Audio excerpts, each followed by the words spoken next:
வாழ்க்கையில் பணம் தேவையில்லாதவர் யாரும் இல்லை. ஆனால் எல்லோருக்கும் பணம் வருவதில்லை. வருபவர்களுக்கும் அது நீண்ட நாட்கள் தங்குவதில்லை. ஏன் தெரியுமா? ஏனென்றால் அவர்கள் பணத்தின் விதிகளை அறியவில்லை. இன்று உங்களுக்காக புத்தர், வேதங்கள், நவீன ஞானிகள் சொன்ன பணத்தின் 7 முக்கிய விதிகளை சொல்கிறேன். விதி 1. வாழ்க்கையில் பணம் சம்பாதிப்பது முக்கியம். ஆனால் அதை சம்பாதிக்கும் வழி இன்னும் முக்கியமானது. புத்தர் சொல்வது, நீ சம்பாதிக்கும் பணம் பிறருக்கு தீங்கு விளைவிக்கக் கூடாது. அதாவது, உண்மையான செல்வம் நேர்மையான உழைப்பில்தான் கிடைக்கும். தந்திரம், சூதாட்டம், ஏமாற்றம் இவை உடனடி லாபத்தை தரலாம். ஆனால் அது உன் மன அமைதியை கெடுக்கும். நேர்மையாக உழைத்து சம்பாதித்த பணம் மட்டுமே உன் மனதில் பெருமையும் அமைதியும் தரும். அதுவே நீண்ட நாள் வாழ்வியல் நிலையான செல்வம். உழைப்பில்லா பணம் தோல்வியின் விதை.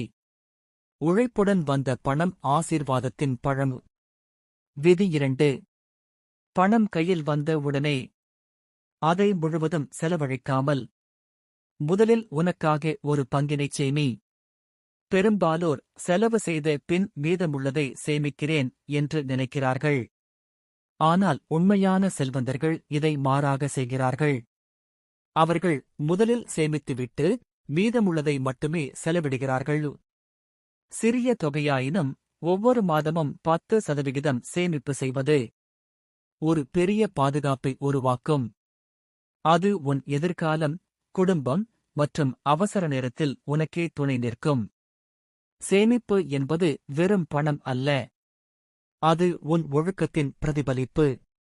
செலவுக்குப் பிறகு சேமிப்பவன் எப்போதும் குறைவில் இருப்பான். சேமித்த பின் செலவிடுபவன் எப்போதும் நிம்மதியில் இருப்பான். விதி 3. ஆனால் உன் பணம் உனக்காக உழைக்கிறதா? இதுதான் உண்மையான செல்வத்தின் ரகசியம். சேமித்த பணத்தை வங்கிக் கணக்கில் வைத்திருக்காமல் அதை முதலீடு செய்ய கற்றுக்கொள். நிலம், வணிகம், பங்குகள் அல்லது நம்பகமான திட்டங்கள் எது இருந்தாலும் பணம் சுழலும்போதுதான் அது பெருகும். நின்ற நீர் துர்நாற்றம் தரும். அதேபோல் சுழலாத பணம் பயனற்றது. பணம் உழைக்க கற்றுக் கொடுத்தால் நீ ஒரு நாள் பணத்திற்காக அல்ல, பணம் உனக்காக உழைக்கும் நிலைக்கு வரும். பணம் சம்பாதிப்பது ஒரு கலை. பணம் உழைக்க வைப்பது ஒரு ஞானம். விதி 4. பணம் தேவையானது, ஆனால் பேராசைதான் நம்மை அழிக்கிறது. இன்னும் கொஞ்சம் வேண்டும், இன்னும் உயரம் வேண்டும் என்ற எண்ணம் நமக்கு நிம்மதியையும் அமைதியையும் கெடுத்துவிடுகிறது.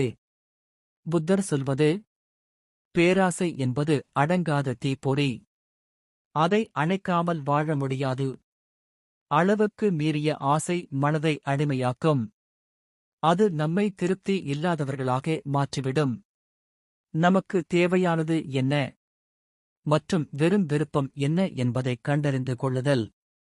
அதுவே நிதானமான வாழ்க்கையின் அடிப்படை.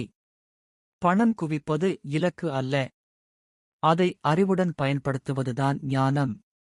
பேராசை நிறைந்த மனம் எப்போதும் பசியோடு இருக்கும்.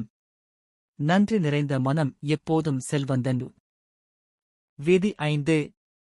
பணம் சேர்ப்பது நம்மை பணக்காரனாக்கலாம்.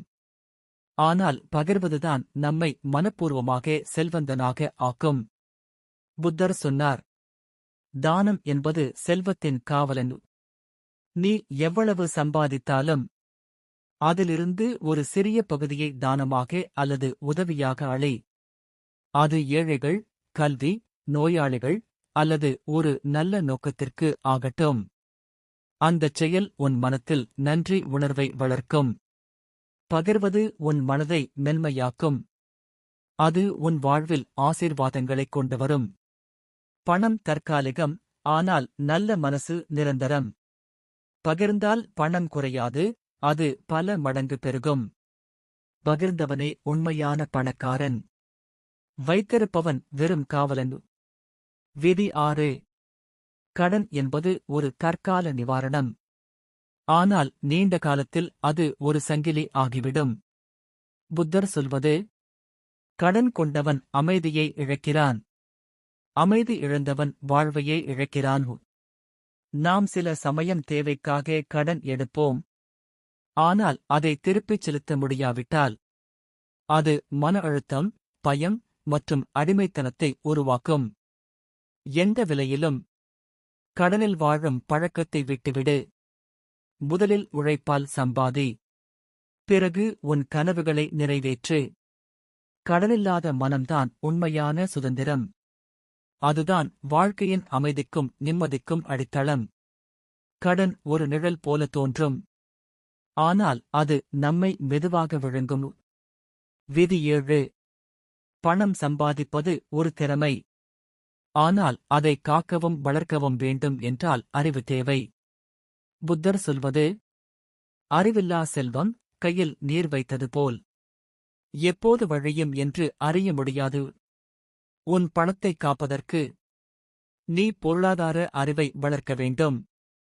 எப்படி முதலீடு செய்வது, எங்கே சேமிக்க வேண்டும், எப்போது செலவு செய்ய வேண்டும், இவை அனைத்தையும் கற்றுக்கொள்ளாமல் செல்வம் நீடிக்காது. அறிவு இல்லாமல் பணம் வந்தால் அது மணலில் கட்டிய அரண்மனை போல சிதைந்து போகும். அறிவுடன் பணத்தை நடத்தினால் அது தலைமுறைகளுக்கு நன்மை செய்யும். பணம் ஒரு ஆயுதம் அல்ல, ஒரு பொறுப்பு. அதை காக்கும் கவசம் அறிவே. இதுதான் புத்தரின் 7 பண